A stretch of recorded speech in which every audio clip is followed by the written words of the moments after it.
15 najboljših ekip iz cele Slovenije ima še zadnjič priložnost, da pokaže vse svoje kuharske spretnosti. Kako boste boljši od vseh ostalih? Kakšna skrivnost?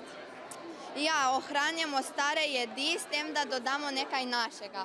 Prepričali bojo ajdo in krapi, medena simfonija. S to ribjo obaro, kar res nima nobeden teh 5 vrst rib, pa na štruklja računamo.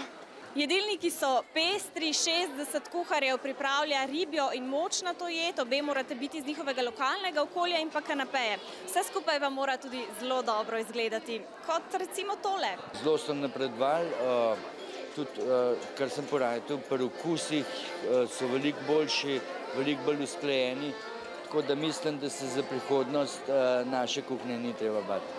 Delo so si med seboj razdelili in medtem, ko je bila močnata jed že pri koncu, so začeli pripravljati še ribe.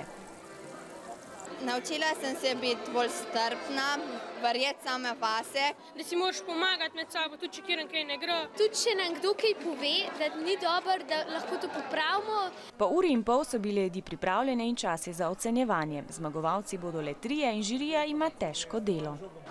A imate kaj treme? Niti ne. Kakšno vprašanje pričakujete? Kdaj so uporabljali katere jedi, kako se jih pripravil, kaj vsebujejo, katere sestavine. Pogumno so predstavili svoje jedi, žirija pa jih je z zanimanjem preizkušala. Končno odločitev so sprejeli v posebni sobi. Kuharji so napeto pričakovali rezultate, najbolj pa so se veselili zmagovalci. Perkmandeljci, šturke in soški kuharji se bodo za nagrado odpravili na Primorsko, kjer bodo spoznavali tamkajšnje tipične jedi.